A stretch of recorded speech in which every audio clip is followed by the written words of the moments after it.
Wassalatu wassalamu ala Rasulillah Sayyidina Muhammad ibn Abdullah wa ala alihi wa sahbihi wa man wala wa la hawla wa la quwwata illa billah.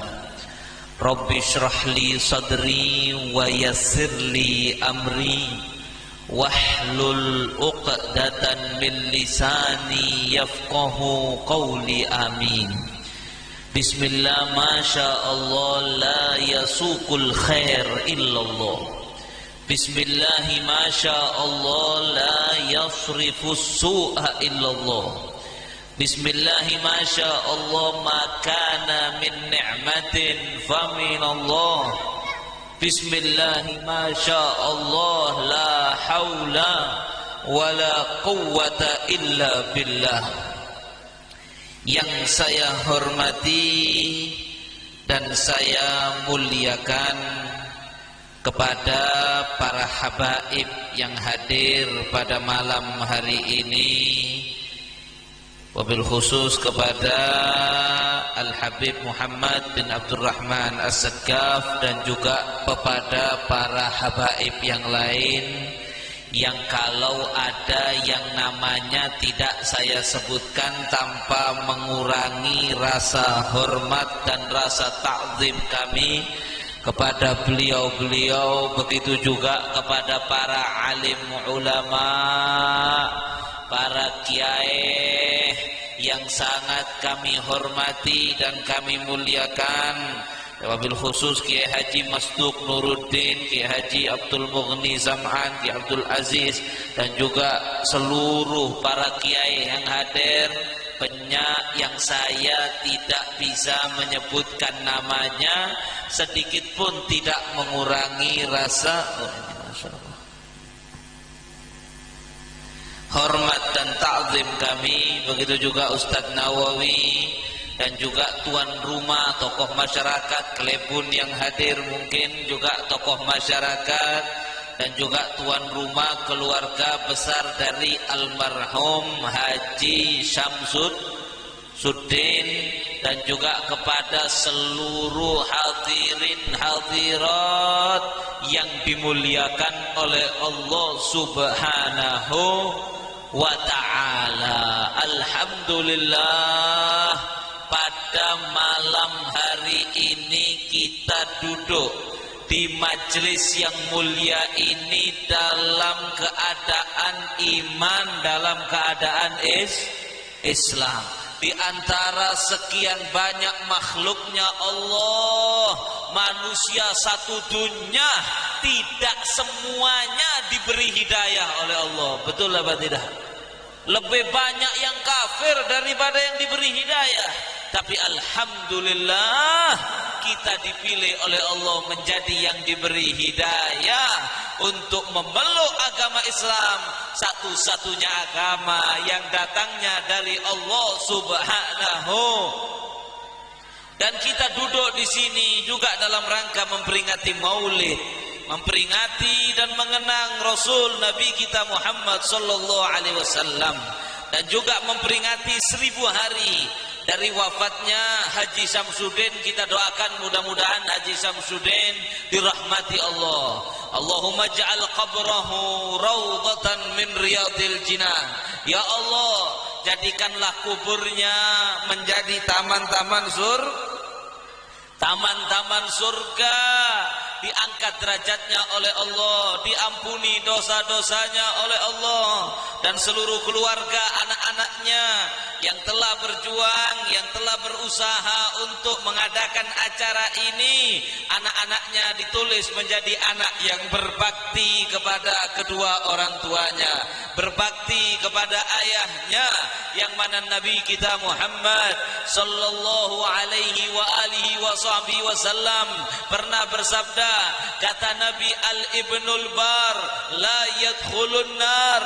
Kata Nabi, anak yang bakti kepada kedua orang tuanya la yadkhulun nar, telah mati. Tapi kalau musibah agama bisa jadi menyebabkan penderitaan yang berkepanjangan dalam kehidupan akhirat setelah kematian. Fal iyadu billahi min. Dan hidup di akhir zaman seperti sekarang ini, kita berada di dalam resiko musibah agama yang besar. Resiko musibah agama yang besar. Ini zaman nggak kayak zaman dulu, betul apa tidak? Zaman nggak kayak zaman dulu. Ini sudah hampir kiamat. Kata Sayyidina Imam Ali bin Abi Thalib juga dalam satu hadis, beliau meriwayatkan inna min asratis sa'ah, termasuk tanda kalau zaman sudah akhir, zaman sudah hancur, sudah dekat kiamat, kalian akan melihat orang-orang Islam adha'us shalah, meninggalkan sholat 5. Ada nggak sekarang orang ninggal sholat 5 waktu? Kira-kira di kampung sini ini ada 1 orang, 2, 3, 4, lebih. 4 ini banyak sudah, lebih banyak. 20, ada 20 yang kadang sholat, kadang nggak sholat, kadang abejeng, kadang tak abejeng. Mon hatinya enak abejeng, kalau nggak enak nggak sholat, kalau nggak sibuk sholat, kalau sibuk nggak sholat. Ada yang nyiapkan pengajian nggak sholat, kalau manto acara mantan tak bada banyak. Zaman dulu, di zaman Nabi SAW, zaman para sahabat, itu tidak ada orang berani ninggal sholat 5 waktu, nggak ada. Karena mereka tahu orang Islam kalau sudah nggak sholat, faman tarokaha faqad asyrak. Orang kalau sudah tak abejeng, itu seakan-akan sudah musyrik, sudah keluar dari Islam. Bainal mar'i wa bainal kufri tarkus sholat. Yang membedakan orang itu Islam tidak Islam, abejeng berarti Muslim, mau tak abejeng benih orang Muslim. Bahkan kalau sampai ngaji fikih zaman dulu, hukumnya orang yang meninggalkan sholat diapakan dalam hukum Islam? Kalau orang mencuri dipotong tangan, kan begitu. Orang zina kalau bukan muhson dicambuk mi'ah jaldah, 100 kali cambuk. Tarikus sholat, orang tak abejeng diapakan? Diapakan? Oh, bukan dibakar. Ini nggak boleh, sampean yang bunuh nggak boleh. Saya bicara kalau ada di satu kekuasaan yang dulu menerapkan hukum Islam. Orang kalau nggak sholat dipanggil, ditanya, kamu kenapa tidak sholat?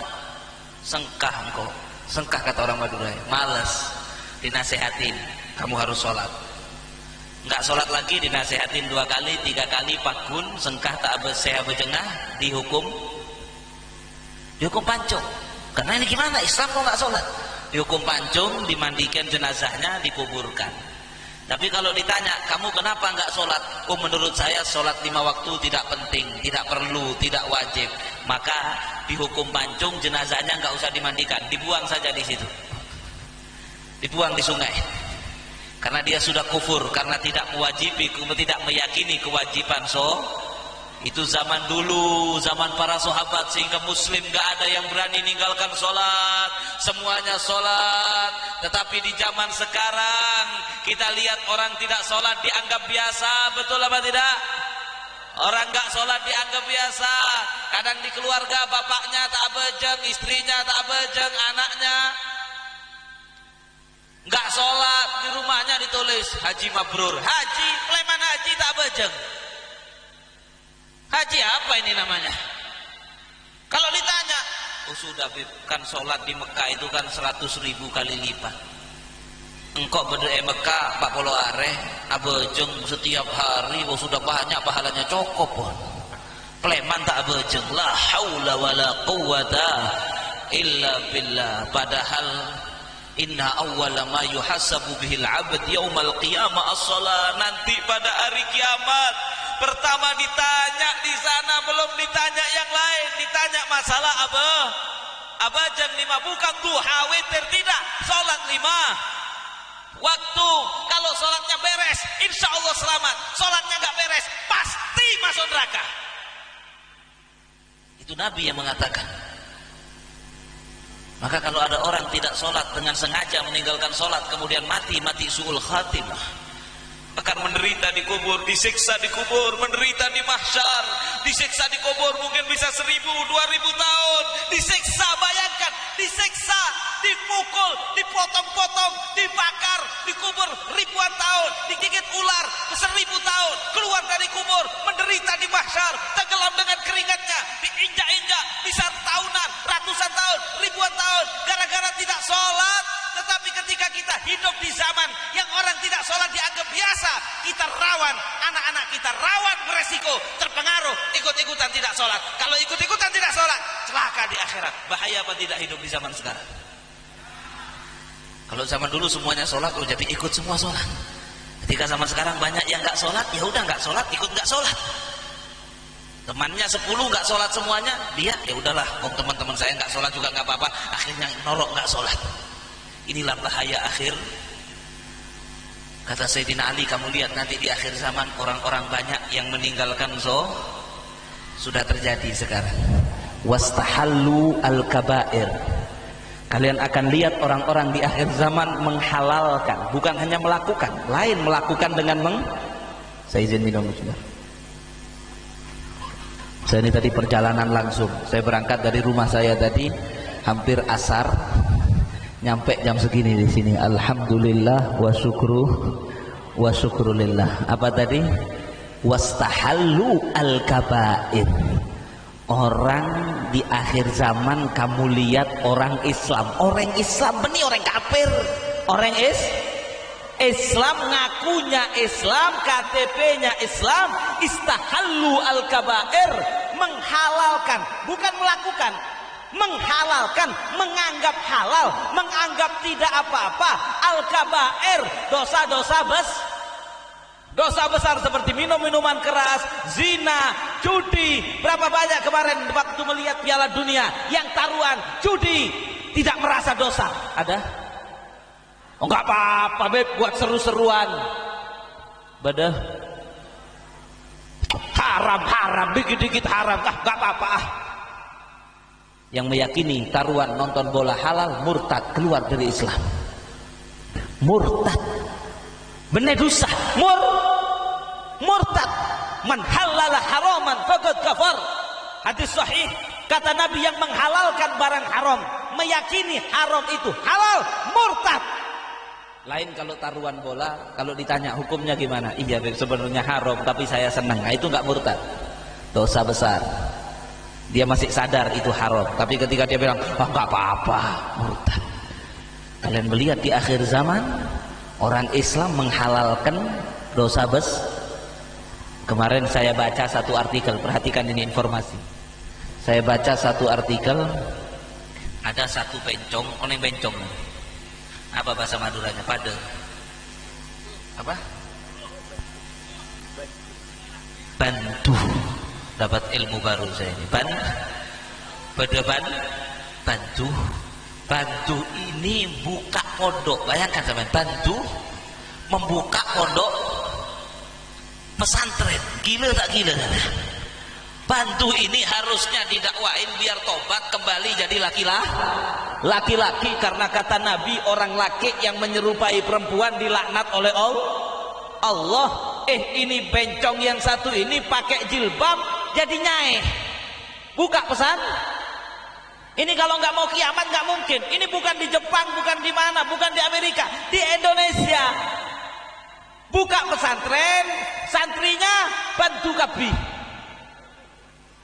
Namanya pesantren waria. Wanita setengah pria. Kalau misalnya pesantren itu dibuka untuk dalam tujuan biar waria-waria ini tobat, biar sadar kembali menjadi laki-laki, kembali berpenampilan laki-laki, dilawan nafsunya, kembali menjadi laki-laki biar tidak dilaknat Allah, mungkin ya masih alhamdulillah.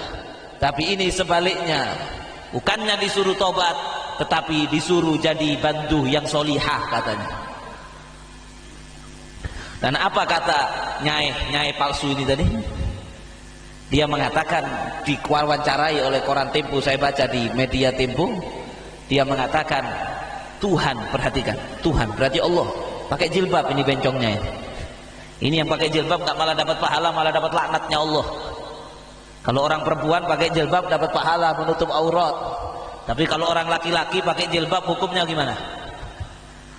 Dosa besar, dilaknat Allah.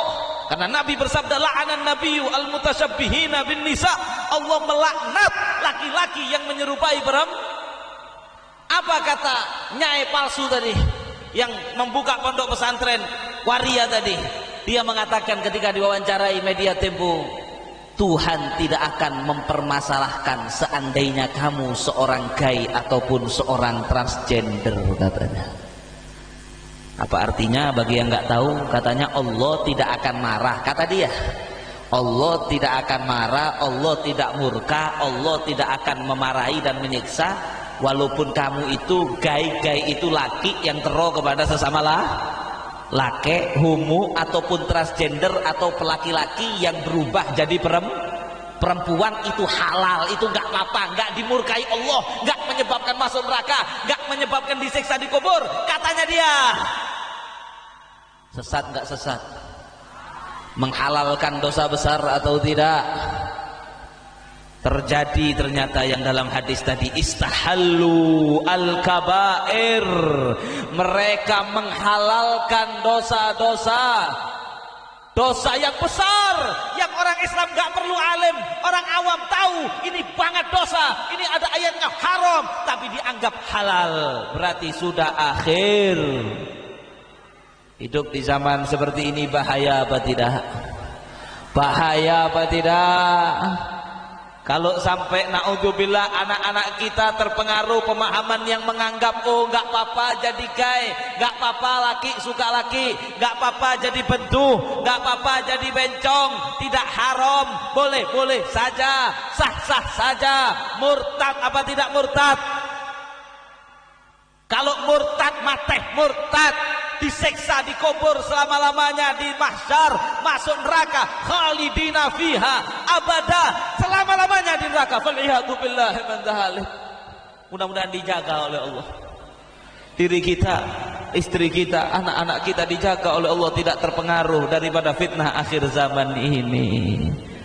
Kalian akan lihat, kata Sayyidina Ali, kalau sudah mau kiamat orang banyak meninggalkan sholat, menghalalkan dosa-dosa wa fasha az-zina.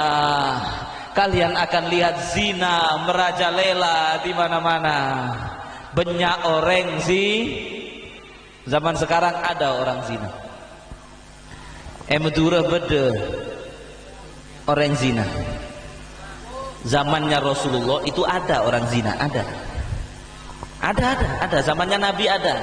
2 tahun 1 kasus.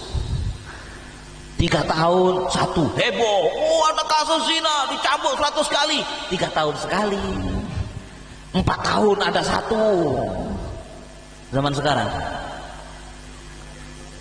setahun ada berapa? Harus pakai tasbih ngitungnya sampai. Kadang-kadang 1 hari lebih 10 orang yang zina sekampung. La haula wala quwata illa billah.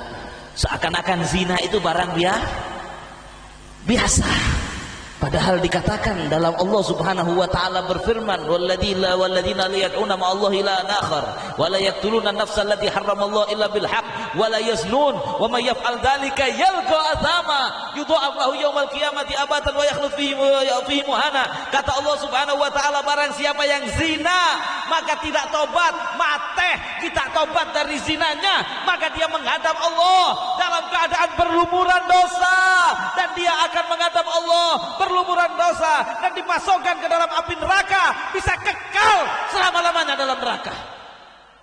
Habib, katanya orang Islam kalau tidak menyekutukan Allah walaupun dosanya sebesar apapun tidak masuk neraka selama-lamanya. Iya, karena orang yang melakukan zina tidak tobat kebanyakan dicabut imannya oleh Allah. Nggak apa-apa, itu mobil saya kayaknya, biar nggak apa-apa, cuman yang nganter saya saja. Ya, apa tadi? Masya Allah, sampai mana tadi? Orang yang zina mati kita tobat itu nyawanya sebelum dicabut kebanyakan imannya dicabut oleh Allah sehingga dia mati tidak membawa iman. Kalau mati tidak membawa iman, dia statusnya sama seperti orang kafir di akhirat, masuk neraka bisa selama-lamanya. Maka dari itu Rasulullah sallallahu alaihi wasallam bersabda, al-muqimu 'ala zina in mata laqi Allah ka'abidi watan. Kata Nabi, orang yang mukim terus-menerus melakukan zina, tidak tobat-tobat, belum tobat mati, maka dia menghadap Allah, statusnya sama seperti orang yang menyembah berhala. Fal'iyadu billahi min. Tapi kamu akan lihat di akhir zaman orang Islam zina di mana-mana, merajalela, dianggap biasa. Bahkan di Jawa, mudah-mudahan di sini enggak. Di Jawa saya saksikan kadang-kadang putrinya zina, bapaknya tahu enggak apa-apa, dibiarkan sama bapaknya. Datang pacarnya anaknya, Pak, putri sampean di mana? Oh, ada di kamar. Oh ya, saya masuk Pak ya. Tore, silahkan. Belum menikah ini, astagfirullahaladzim, astagfirullahaladzim. Kadang-kadang ketika anaknya pacaran dibiarkan keluar ke sana ke sini nginap. Kalau bapaknya ditanya, Pak, apa sampean nggak takut putri sampean nanti diapa-apain? Wah, nggak apa-apa, nanti kan kalau hamil nanti dinikahin, yang penting lelakinya tanggung jawab. Lelakinya tanggung jawab, dianggap biasa. Bahkan bapaknya mengizinkan, ibunya membiarkan. Kadang-kadang bapaknya mengatakan, aduh Habib, dulu saya waktu muda juga begitu, biar kalau anak saya begitu. Ini zaman modern. Ya Allah, na'udzubillahi min akhir zaman. Bahaya atau tidak hidup di zaman seperti ini? Kalau anak-anak kita, diri kita bergaul, salah pergaulan, salah pertemanan dengan orang-orang yang punya mindset pemikiran zina itu nggak apa-apa, biasa saja. Kemudian mereka ikut-ikut melakukannya, kemudian mati sebelum tobat, dicabut imannya oleh Allah, menderita di akhirat selama-lamanya. Bahaya atau tidak? Ya Allah. Bahkan sekarang di kota-kota besar ada namanya, ya Allah saya mau cerita ini bukan untuk memberitahu sesuatu, tetapi agar kita berjaga-jaga. Araftu syarra la li syarri walakin li tawaqqihi. Ada satu namanya sekarang musim di kota-kota besar, namanya bahasa Inggrisnya open relationship, hubungan terbuka. Apa maksudnya hubungan terbuka? Suami istri mengadakan kesepakatan begini ya Mas, sampean selingkuh silahkan, saya nggak marah, saya selingkuh juga sampean jangan. Ini terjadi. Jadi nanti istrinya tidur sama lelaki lain, pulang cerita sama suaminya, Mas tadi saya tidur sama fulan. Suaminya cerita, oh kalau saya sama fulana. Kadang-kadang pergi 5 pasang suami istri ke satu tempat, ditukar-tukar istrinya. Na'udzubillahi min dzalik. Dulu yang seperti ini cuma terjadi di Amerika, di Inggris dulu. Sekarang terjadi di negara kita. Terjadi yang melakukan KTP-nya Islam. Ya Allah, kalian akan lihat di akhir zaman fasha az-zina, zina merajalela. Maka kemudian wa ata'ar rajul imra'atah wa aqqa ummah. Kalian akan lihat dalam hadis riwayat Sayyidina Ali, kalau sudah zaman hancur mendekati kiamat, yang mana semua yang disebutkan ini adalah menjadi penyebab orang masuk ke dalam api nerakanya Allah. Kalian akan melihat seorang suami takut dan taat kepada istrinya, durhaka kepada ibunya. Ada yang begitu? Sama istrinya takut. Saya rasa kalau orang Madura nggak ada, kan bengal-bengal orang Madura. Sama istrinya takut. Engki. Sama ibunya kurang ajar, bener? Benyah. Sama ibunya kurang ajar. Kalau ngomong sama ibunya kasar. Kalau istrinya yang minta langsung dikasih. Giliran ibunya minta dibentak-bentak. Ada yang seperti itu? Kalau ada banyak yang seperti itu, berarti dunia ini sudah tua, sudah hampir kiamat. Ya Allah, apakah lupa dengan kisahnya daripada siapa itu sahabat? Ya Allah, siapa namanya? Alqamah. Lupakah umat ini kepada kisahnya Alqamah? Seseorang yang ketika sakaratul maut dibimbing oleh Nabi Muhammad, dibimbing oleh sahabat untuk mengucapkan kalimat la ilaha illallah, tapi dia tidak bisa mengucapkan. Maka Sayyidina Bilal datang kepada Rasulullah sallallahu alaihi wasallam mengatakan, ya Rasulullah, Alqamah sakaratul maut, saya bimbing mengucapkan la ilaha illallah, akan tetapi dia tidak bisa mengucapkannya. Nabi bertanya, akana yusalli, apakah Alqamah itu abadan 5 waktu, menjaga salat 5 waktu? Karena kalau enggak salat, enggak heran kalau enggak bisa mengucap la ilaha illallah, matinya suul khatimah. Kata Bilal, sholat Alqamah nggak pernah ninggal sholat. Dia punya ibu. Nabi tanya kedua setelah sholat atau enggak? Sholat. Ibunya ada. Gimana hubungan dia sama ibunya? Ya Rasulullah, sama ibunya kurang baik. Ibunya marah sama dia karena dia lebih mengutamakan istrinya daripada ibunya. Istrinya dibelikan pakaian baru, HP baru, ibunya dibiarkan menderita, ibunya bahkan dibentak-bentak. Bahkan ketika ibunya datang ke rumahnya, kadang-kadang udahlah ibu pulang saja, pleman saja. Ibu kalau di sini istri saya jadi merenggut terus, istri saya jadi nggak senang. Udah ibu ini ganggu rumah saya, rumah tangga saya. Na'udzubillahi min. Ibu yang harus diutamakan lebih dari semuanya setelah Allah dan Rasulnya, dinomor sekiankan dan istrinya diagung-agungkan. Singkat cerita, Rasulullah datang ke rumah ibunya. Kan kita tahu kisah ini. Nabi datang ke rumah ibunya, ibunya dibilang, wahai ibu, kalau sampean tidak maafkan anak sampean, biar saya bakar saja di dunia. Lo jangan. Ketika dimaafkan, barulah setelah dimaafkan ibunya bisa mengucap la ilaha illallah Muhammadur Rasulullah. Alhamdulillah husnul khatimah. Setelah dimaafkan ibunya, dimasuk dikubur. Setelah dikubur, Nabi mengatakan alhamdulillahilladzi anqadhahu minan nar. Kata Nabi, segala puji bagi Allah yang telah menyelamatkan dia dari api neraka. Apa maksudnya? Seandainya tidak dimaafkan ibunya, masuk neraka. Padahal sholat 5 waktu di belakangnya Rasul, bukan di belakangnya kiai. Ini Alqamah sholat di Masjid Nabawi, imamnya Rasulullah. Sahabat seandainya dimurkai ibunya, nggak dimaafkan ibunya, masuk neraka. Kemudian Nabi berdiri di sebelah kuburnya sambil Nabi mengatakan, ya ma'syarul muhajirin wal ansar, man faddala zaujatahu ala ummih fa alaihi laknatullah wal malaikah wan nasi ajma'in. Barang siapa yang lebih mengutamakan lebih mengutamakan istrinya daripada ibunya, maka dia akan dilaknat oleh Allah, dilaknat para malaikat, dilaknat seluruh manusia. La yuqbal minhu sarfan wala adla, tidak akan diterima amal ibadahnya, mau yang wajib, mau yang sunnah, tak diterima oleh Allah sampai dia minta maaf dan minta ridhonya ibunya.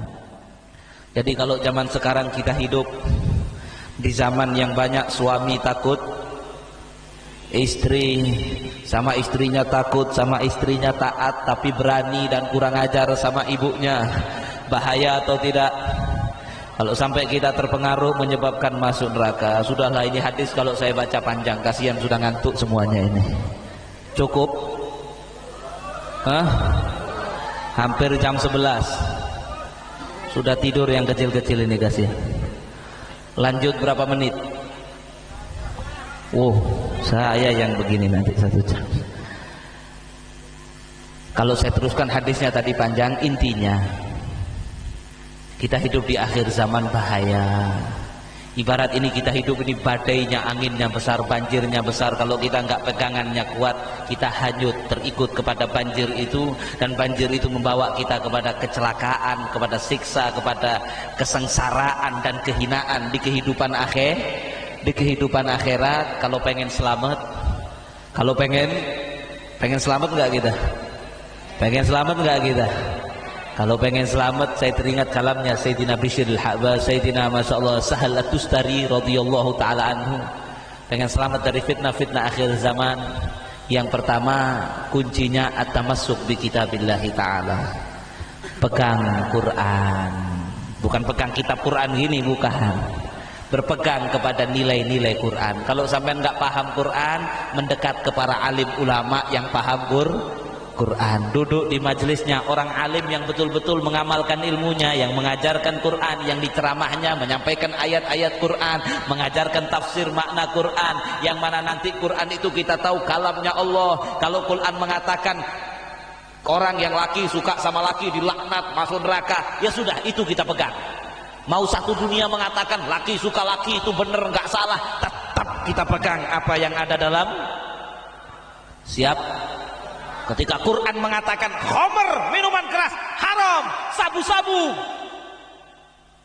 Ada enggak ayat Quran tentang sabu-sabu? Kullu muskirin khamrun, kata Nabi, yang memabukkan itu khamr. Dan Allah berfirman, innamal khamru wal maisiru wal ansabu wal azlamu rijsun min amali syaitan fajtanibuhu la'allakum tuflihun. Allah melarang khamr, berarti di situ termasuk sabu-sabu. Mau nanti orang bilang minuman keras itu mau dikasih merek. Nah sekarang kemarin ada yang viral, ada minuman keras kurang ajar, saya yakin orang kafir yang buat minuman keras dikasih merek Abidin. Abidin dalam bahasa Arab artinya orang-orang ahli ibadah. Kurang ajar apa tidak? Abidin orang ahli ibadah, dibuat mereknya minuman. Saya jadi ingat hadis Nabi pernah bersabda, la yashrabanna unasun min ummati al-khamra wa yusammunaha bighairi ismiha. Kata Nabi, nanti umatku akan banyak yang minum minuman keras dan dikasih nama lain. Oh ini namanya Islami, nggak apa-apa ini. Bismillahirrahmanirrahim. Tapi ini bukan khamr, larutan penyegar. Dikasih nama yang lain, dianggap halal. Walaupun nanti zaman rusak, orang menghalalkan minuman keras, menganggap zina itu biasa, zina halal. Ketika Quran bilang zina itu fahisyatan wa sa'a sabila, keji, seburuk-buruknya jalan. Wala taqrabu, jangan mendekati, wala taqrabu zina, jangan mendekati zina. Kita tetap meyakini zina itu jelek. Pegang kepada kitab Allah. Yang kedua, wal iktida bi Rasulillah sallallahu alaihi wasallam. Mau selamat di zaman yang bahaya ini, ikuti atorok Rasulullah sallallahu alaihi wasallam. Makanya diadakan maulid, walaupun bulan maulid sudah lewat jauh, terus maulid, baca maulid, Syaraful Anam, maulid Habsyi, maulid Pipa, Rasulullah, agar ada semangat kita ittiba wal iktida, mengikuti dan menjalani jalan yang telah dilalui dan diajarkan oleh Rasulullah. Kalau kalian nggak kenal Rasulullah, mendekat ke para ulama yang kenal Rasulullah, yang paham hadis-hadisnya Rasulullah, dekat dengan mereka, mendengarkan ilmu-ilmu dari lisan mereka. Oh Rasulullah bersabda begini, Rasulullah memerintahkan begini, Rasulullah melarang begini, Rasulullah menganjurkan kita agar begini. Atoro, ikut dengan Nabi Muhammad. Orang akhir zaman bilang merah, kalau Nabi Muhammad bilang biru, hijau, kita bilang biru. Orang bilang kanan, Nabi Muhammad, orang bilang kiri, Nabi Muhammad bilang kanan. Atau kanjeng Nabi Muhammad sallallahu alaihi wasallam. Tidak usah mengikuti orang akhir zaman. Mau selamat, pegang Quran, ikuti Rasul. Yang ketiga kata Imam Sahal Tustari, wa aklul halal. Mau selamat di akhir zaman, tidak mau menderita di kubur, tidak mau ikut arus banjir fitnah akhir zaman yang luar biasa, pengen selamat, jaga makanan kamu. Pastikan yang masuk ke dalam mulut dan tabuk kamu adalah makanan yang halal. Yang masuk ke dalam mulut dan perutnya anak istrimu adalah makanan yang halal. Jangan sampai masuk ke dalam perutmu daripada makanan yang haram, yang kemudian akan menjadi darah dan menjadi daging, yang mana Rasulullah sallallahu alaihi wasallam bersabda, man akalal haram kullu lahmin nabata min haram fannaru aula bihi. Setiap daging yang tumbuh daripada makanan yang haram, maka api nerakalah yang akan memakannya. Na'udzubillahi min. Yang menentukan, perhatikan ini, jangan ngantuk. Mumpung saya datang ke sini, belum tentu datang lagi. Yang menentukan sampean kena arus fitnah akhir zaman yang tadi itu, jadi ikut kena banjir itu, ikut katut, apa kata orang Jawa, ikut kalian terseret kemudian masuk ke dalam fitnah akhir zaman dan ikut celaka, selamat atau tidaknya tergantung yang dimakan. Kalau suka makan haram akan ikut daripada fitnah akhir zaman. Kenapa orang bisa sampai mengatakan LGBT nggak salah, jadi gay nggak dimurkai Allah? Kenapa ada orang meyakini taruhan judi nggak apa-apa, narkoba nggak apa-apa, mabuk nggak apa-apa? Kenapa? Berawal daripada makanan haram masuk ke dalam perutnya. Man akalal haram asab jawarihu sya'ab. Kalau sudah haram masuk, pasti inginnya maksiat terus, tangannya maksiat, matanya maksiat, akalnya bosan nanti, maksiat nanti, menyimpang dari Quran, menyimpang dari sunnah-sunnahnya Rasulullah, dari ajarannya Rasulullah, karena yang masuk ke dalam perutnya makanan. Kalau pengen selamat pastikan yang halal. Mohon maaf, banyak di akhir zaman ini orang yang kadang-kadang Masya Allah sholat 5 waktu ke masjid, umroh, haji, tapi kalau uang haram, iya apa tidak? Masya Allah, kadang-kadang kemana-mana pakai kopiah putih, Masya Allah, kadang-kadang hadir pengajian, kadang-kadang ngadakan pengajian. Bagus apa tidak? Saya, Masya Allah, setiap tahun mangkat umroh, ziarah Rasulullah. Saya, Masya Allah, suka puasa. Senin apa sah, Kamis puasa, Masya Allah, suka zikir. Astagfirullah. Alhamdulillah. Saya. Tapi uang haram juga, penghasilannya jual sabu, kerjanya nipu orang, kerjanya ngerampok, tapi zikir. Gimana beb orang yang seperti ini? Perhatikan, ada hadis daripada Sayyidina Salim Maula Abi Hudzaifah, qala Rasulullah sallallahu alaihi wasallam, kata Nabi, la yuja'anna bi aqwamin yaumal qiyamah wa ma'ahum minal hasanat mithlu jabal at-tihamah. Ini terakhir sudah, setelah ini jam 11 selesai, kasihan yang nunggu, saya datangnya terlambat tadi, mohon maaf yang sebesar-besarnya.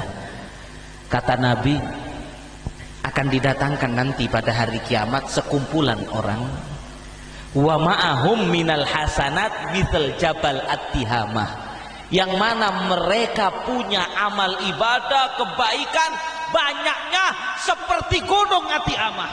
Pahalanya kalau ditumpuk sebanyak, bayangkan sampean, bayangkan nih kalau kita orang itu, naudzubillah min dzalik, datang hari kiamat, dikdukder selamat apa enggak, neraka apa surga, tiba-tiba diperlihatkan kita punya pahala, Masya Allah, pahala puasa, pahala pengajian, pahala haji, pahala umroh, pahala zikir, pahala sodako, pahala bantu masjid, pahala bantu pesantren, pahala membantu ulama, Masya Allah, sebesar gunung. Pahalanya ditumpuk sebesar gunung. Hatta idza ji'a bihim, kata Nabi, sampai ketika pahalanya tadi didatangkan kepada dia dan dia merasa suka gembira. Oh, alhamdulillah, kalau lihat segini banyaknya pahala saya, segini banyaknya amal soleh saya, maka selamat saya. Ini waktu mau ditimbang ini, sebelum tahu kan nanti ada timbangan itu yang di surat Al-Qari'ah, kalau taqulat mawazinuhu fa huwa fi 'ishatin, kalau khaffat mawazinuhu fa ummuhu. Kalau ternyata amal baik ditimbang amal buruk, lebih banyak amal baiknya, selamat. Kalau ditimbang amal baik sama amal buruk, lebih berat amal buruknya, masuk neraka hawi. Wa ma adraka ma hiya narun hamiyah. Apa itu neraka hawiyah? Api neraka yang dipanaskan. Naudzubillah min dzalik. Maka ketika dia lihat pahalanya sebesar gunung, tenang dia, oh selamat saya, alhamdulillah. Ini kalau ditimbang pasti berat. Begitu sebelum ditimbang, hatta idza ji'a bihim ja'alallahu a'malahum haba. Begitu mau ditimbang, kata Rasulullah sallallahu alaihi wasallam, Allah jadikan pahalanya yang sebesar gunung tadi, selama dia hidup berpuluh-puluh tahun di dunia, ibadah, semua yang dia lihat dijadikan debu oleh Allah. Apa bahasa Maduranya debu? Abu. Dijadikan abu, bus, kena angin, hilang. Sholatnya, puasanya, zikirnya, hajinya, umrohnya, sodakohnya, tiba-tiba dilihat, pas jadi debu, hilang. Ketika jadi debu, apa yang terjadi? Tsumma ghadabahumullahu finnar. Jadi debu, kosong, habis, tidak punya amal ibadah sama sekali. Ketika ditimbang, keburukannya tidak jadi debu, yang jadi debu hanya amal solehnya. Maka ditimbang, keburukannya menjadi berat, dilempar ke dalam neraka orang itu oleh Allah. Ya Allah, na'udzubillah min dzalik. Jangan jadikan kita yang seperti itu ya Allah. Ketika mendengar daripada hadis tersebut, Sayyidina Salim bertanya, "Ya Rasulullah, bi abi anta wa ummi, hilli lana haula'il qaum hatta na'rifahum." Ya Rasulullah, siapa mereka ya Rasulullah? Tolong ceritakan kepada kami kenapa orang itu ya Rasulullah, agar kita bisa tahu siapa mereka. Wallahi, kata Sayyidina Salim, inni atakhawaf an akuna minhum. Saya, kata Sayyidina Salim Maula Abi Hudzaifah, sahabat Rasulullah, saya takut kalau saya termasuk daripada orang-orang itu yang sholat saya, puasa saya, sedekah saya, yang saya harapkan bisa membawa saya selamat di akhirat, ternyata dijadikan debu oleh Allah, habis begitu saja dan dilempar ke dalam api neraka. Siapa mereka ya Rasulullah? Faqala Rasulullah sallallahu alaihi wasallam, ya Salim.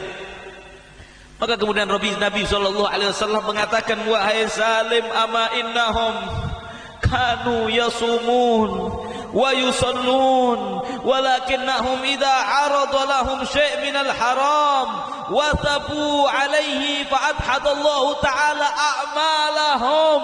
Wa Salim, ama haula, mereka itu wahai Salim, kanu yasumun, dulu di dunia rajin apasah, wa yusallun, abajang lemabak betul, bahkan sholat duha, bahkan tahajud, bahkan qobliyah ba'diyah, yasumun wa yusallun. Itulah pahalanya yang tadi dilihat seperti gunung. Walakinnahum, akan tetapi mereka wahai Salim, idza aradalahum syai' minal haram, tapi mereka ketika diberikan kepada mereka sesuatu yang haram, watabu alaihi, dengan semangat mereka loncat dan menerimanya dan tidak takut memakannya, memasukkan yang haram, uang haram ke dalam perutnya, ke dalam perut anak-anaknya. Mereka terima uang haram, mereka pakai uang haram, mereka tidak takut disiksa oleh Allah gara-gara penghasilan yang haram, duit yang haram. Padahal mereka orang yang sholat, padahal mereka orang yang puasa, padahal mereka haji, padahal mereka umrah. Fa'adhadallahu ta'ala amalahum, maka Allah menjadikan binasa, lenyap, habis seluruh amal soleh mereka gara-gara mereka menerima uang dan makan uang haram. Kata Sayyidina Imam Malik bin Dinar radhiyallahu ta'ala anhu, inna hadza wallahi nifaq. Yang seperti ini demi Allah, kata beliau, kemunafikan. Munafik kalau ada orang kayak begitu. Sholat kepingin surga, betul apa tidak? Abajeng terus surga, apa sah terus surga. Abajeng takok saya masuk neraka. Tapi ketika mau makan haram, kenapa kamu tidak takut neraka? Ketika mau dapat uang haram, kenapa kamu tidak takut neraka? Ketika mau masuk ke perutmu uang haram, Habib, tidak haram yang saya makan Habib, kambing halal, nasi halal, tapi nasinya, berasnya uang dari uang korupsi, uang daripada nipu orang lain, uang daripada jualan barang haram, uang menang judi. Yang kemarin Piala Dunia judi, ada yang menang, buang uangnya. Ada yang bangga, alhamdulillah Habib, saya kemarin milik Argentina, dapat saya 2 juta, alhamdulillah, alhamdulillah, alhamdulillah, alhamdulillah, segala puji lillah, syukur kepada Allah. Kamu dapat duit haram, melakukan dosa besar, alhamdulillah. Kamu senang dapat hasil taruhan. Ada yang tahu gak ikut taruhan, pakai kopiah, bawa tasbih waktu lihat bola. Habib, apa nggak boleh lihat bola? Boleh, saya juga lihat, tapi nggak taruhan. Ada yang bawa tasbih sambil lihat temannya menang. Wah, kamu menang, kita ditraktir lah. Sudah tahu duit menang judi, minta traktir. Begitu ditraktir, makannya lahap. Ketika melihat haram, wasabu alaihi, hadza huwa. Ketika melihat yang haram, dia loncat dengan semangat, dia terima. terima uang haram tadi, dia terima traktiran haram tadi, sudah tahu ada kiai, ada habib, sudah tahu yang undang itu bajingan, sudah tahu yang undang itu adalah penghasilannya haram, kemudian dia tetap datang, dia makan, dia begini. Astagfirullahaladzim. Ya Allah, mudah-mudahan kita dijauhkan oleh Allah. Maka amal solehnya semuanya menjadi debu. Penutup, sebelum saya tutup, saya bawakan nasihatnya Al-Imam Al-Ghazali. Sebenarnya panjang tadi kata Imam Sahal Tustari, bukan hanya masalah makanan halal, tapi sudah malam, kasihan neser jamaah. Sebelum saya tutup, saya menyampaikan nasihatnya Al-Imam Al-Ghazali radhiyallahu taala anhu. Kata Imam Ghazali, orang itu dalam masalah makan halal ini tadi, orang itu ada yang jama' amalan min haram wa anfaqahu fi haram. Beda orang mereka cari uang dari yang haram dipakai untuk yang haram. Beda judi menang dipakai nyewa pelacur, itu contohnya. Udah uang haram dipakai untuk yang haram.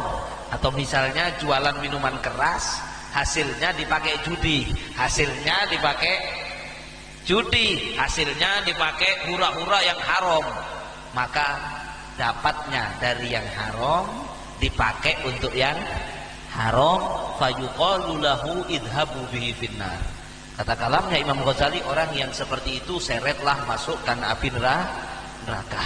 Ada jenis yang kedua, yang jama' amalan min haram wa anfaqahu fi halal. Ada orang yang cari uang, cari pese dari jalan haram, mencuri, jualan narkoba, jual barang haram, korupsi atau judi. Kemudian hasilnya judi tadi dipakai untuk yang halal, dipakai ngasih makan anaknya, ngasih makan istrinya, nyumbang masjid, nyumbang pengajian, padahal uang haram. Bagaimana? Fayuqalu lahu idhabu bihi finnar. Pada sama yang pertama tadi. Jangan dipikir kalau saya menang judi, enggak, saya pakai judi lagi. Ini saya pakai yang halal Habib. Saya pakai umroh. Saya menang 80 juta. Alhamdulillah saya bisa umroh sama istri saya, sama anak saya. Saya jamin umrohnya tidak mungkin diterima oleh Allah.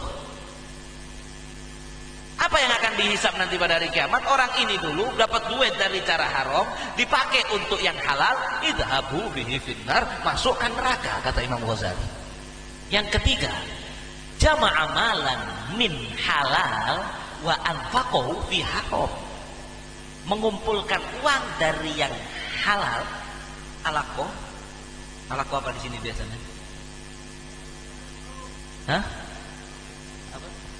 Nyangkul kebun, dapat uang halal, kemudian dipakai untuk yang haram. Uangnya yang halal tadi dipakai taruhan, dipakai judi, ngadu ayam. Ada di sini. Aduh, hancur nih. Mudah-mudahan tobat semuanya insyaallah. Duit kerja halal, alaqo halal dipakai ngadu ayam, dipakai beli minuman keras, dipakai beli perempuan, dibuat zina, dibuat karaoke, mangku perempuan penyanyi karaoke ke Surabaya. Padahal uang itu dari kerja yang halal. Fayuqalu lahu idhabu bihi finnar. Maka dikatakan, kata Imam Ghazali, bukan kata saya, kata Imam Ghazali, maka itu nanti pada hari kiamat masukkan ke neraka. Baru yang keempat, rajulun. Kita paling tidak harus yang jadi keempat ini, jama' amalan min halal wa anfaqahu fi halal. Orang yang mengumpulkan uang daripada yang halal. Alaqoh, nyangkul, dapat rezeki, buka toko, dagang, dagangnya jujur, dagangannya barang halal, dapat rezeki, dapat untung, dipakai apa? Pakai nafkahin istri, nafkahin anak. Ya kalau pengen jalan-jalan ya jalan-jalan, makan-makan yang halal. Masya Allah, ada rezeki lebih, pengen umroh pakai uang halal, haji harus kalau sudah mampu pakai uang halal. Ada orang bangun masjid, bantu pakai uang halal, bantu pondok pesantren ulama pakai uang halal. Nah baru selamat. Itu pun masih ada hisabnya. Kalau kita baca riwayatnya masih ditanya lagi uang halalnya itu apa enggak membuat dia lalai, dan kekayaannya tidak membuat dia lalai daripada ibadah. Tapi enggak, udah enggak saya bahas. Paling tidak selamat yang nomor 4. Jadi kalau sampai pengen selamat di akhir zaman dari fitnah akhir zaman, pastikan cari uang dari sekian halal, digunakan untuk yang halal. hati-hati. Kalau ada ragu-ragu halal atau haram, jangan dimakan. Itu namanya subhat. Kalau ragu, jangan ragu nanti halal insyaallah. Jangan. Ini kayaknya halal, kayaknya haram, jangan dimakan. Ambil yang pasti halal. Barang siapa yang waqa'a fi syubhah, terus yang syubhat disikat, lama-lama terjerumus kepada makan yang haram. Dulu ada Al-Imam Asy-Syirazi, nutup lagi. Tadi sudah menutup 1 menit.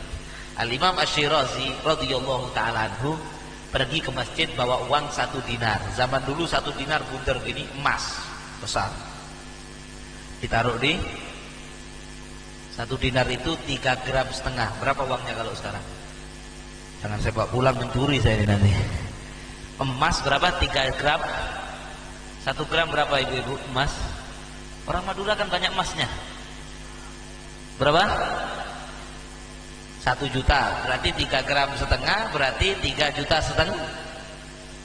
Ini ulama bawa uang berapa? 3,5 juta. Sampai di masjid, habis sholat mau beli, mau ke pasar, duit tadi mau dipakai belanja, dilihat di kantongnya sobung, hilang. Akhirnya beliau mikir, oh jangan-jangan jatuh di jalan. Maka balik beliau, dicari di jalan, ketemu. Di jalan yang beliau lalui itu ada duit jatuh 1 dinar, 3,5 juta emas. Mau diambil sama beliau, gak jadi. Kenapa? Rubbama waqa'a min ghairi wa laisa bidinari. Kata beliau, mau saya ambil, iya kalau ini punya saya yang jatuh. Kalau orang lain yang punya terus jatuh juga. Kalau saya ambil ternyata bukan punya saya. Padahal misalnya masjidnya di sini, rumahnya di sini, ini ada di sini uangnya. 99% punyanya beliau. Tapi ada 1% ragu. Iya kalau punya saya tadi yang jatuh. Kalau bukan, udahlah, nggak apa-apa, nanti ada rezeki lain. Ditinggal. Ini orang alim. Ini ulama. Al-alim man yakhshallah. Orang alim itu yang takut kepada Allah. Orang alim, kata Nabi Ar-Rasikh fil ilm, adalah yang menjaga batnuh wa farjuh, menjaga perutnya, tidak mau kemasukan barang syubhat, apalagi haram. Mudah-mudahan kita bisa seperti itu sehingga selamat kita di akhir zaman, diselamatkan Allah daripada fitnah akhir zaman ini. Walaupun zaman semakin tahun semakin rusak, semakin tahun semakin rusak, semakin banyak orang meninggalkan sholat, zina merajalela, menghalalkan barang haram, anak durhaka kepada kedua orang tuanya, kemaksiatan merajalela, riba merajalela. Tapi mudah-mudahan kita dijaga oleh Allah, diselamatkan oleh Allah, diberi kekuatan bisa selalu berpegang kepada Al-Quran, pada sunnah, pada Nabi, pada mengikuti Nabi Muhammad, mendekat kepada alim ulama, dan dengan itu dipermudah kita untuk menjaga makanan kita daripada yang haram, penghasilan kita dari yang haram, sehingga tidak masuk ke dalam perut dan penghasilan kita kecuali yang halal, sehingga itu membantu kita untuk dijaga kita dari fitnah akhir zaman, dan selamat kita di dunia, selamat juga nanti di alam kubur, selamat di mahsyar, selamat sampai masuk ke dalam surganya Allah subhanahu wa ta'ala. Amin ya rabbal alamin. Dan ya Allah ya rabbal alamin, ya Allah, ini orang-orang ini duduk kesel ya Allah, biasanya sudah tidur jam segini ya Allah, anaknya tertidur di lantai ya Allah, demi menghadiri pengajian, demi mau melihat orang-orang alim duduk di majelis yang mulia. Maka ya Allah, kami minta kepadamu ya Allah, berkat perkumpulan yang mulia ini ya Allah, ya Allah, selamatkan kami ya Allah, selamatkan kami dan anak-anak kami dari fitnah akhir zaman ini ya Allah. Jadikan kami dan anak-anak kami ya Allah orang yang selalu menunaikan sholat 5 waktu ya Allah. Jangan jadikan anak-anak kami ya Allah anak-anak yang meninggalkan sholat ya Allah ya rabbal alamin. Jauhkan kami, istri kami, anak kami, cucu kami daripada perzinaan ya Allah. Ya Allah, jangan sampai ada ya Allah dari keluarga kami yang melakukan zina ya Allah. Walaupun zina merajalela di mana-mana ya Allah, dimanapun putra-putri kami dan cucu-cucu kami selanjutnya berada, jagalah mereka ya Allah. Ahfad furujahum ya Allah, jaga kemaluan mereka dari perzinaan ya Allah.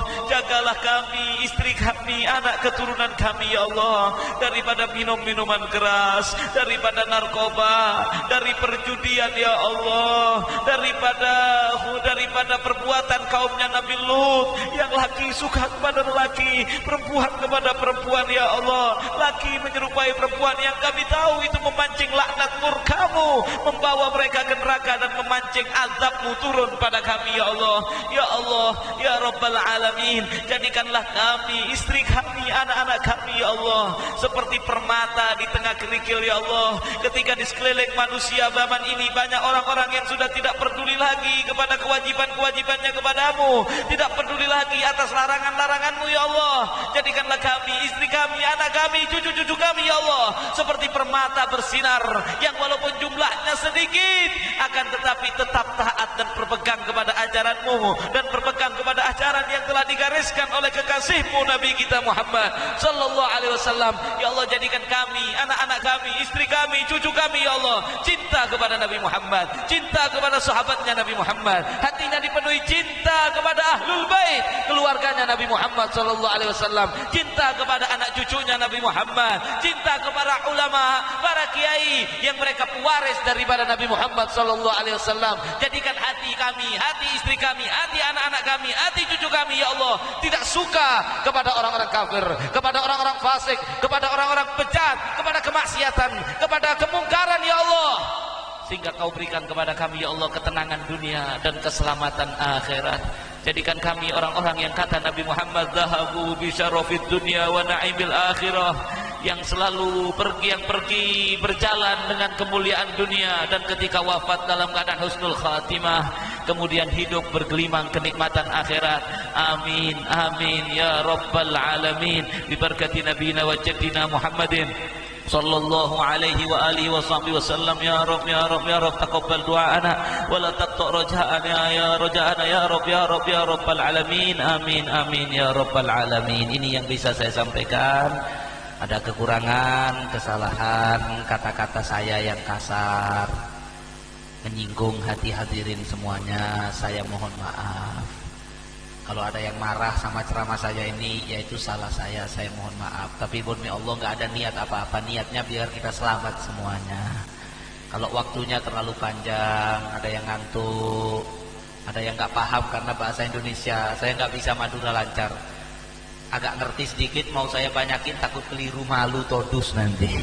Ya masih proses belajar. Doakan lama-lama semakin lancar, semakin lancar. Kalau saya ngomong acaca bahasa Indonesia kurang bisa dipahami, saya mohon maaf yang sebesar-besarnya. Dan para kiai saya mohon maaf datangnya terlambat karena beberapa sebab. Saya duduk di atas kursi, yang tua-tua di bawah padahal saya masih muda. Mohon maaf yang sebesar-besarnya. Hadza wal afu minkum. Wassalamualaikum warahmatullahi wabarakatuh.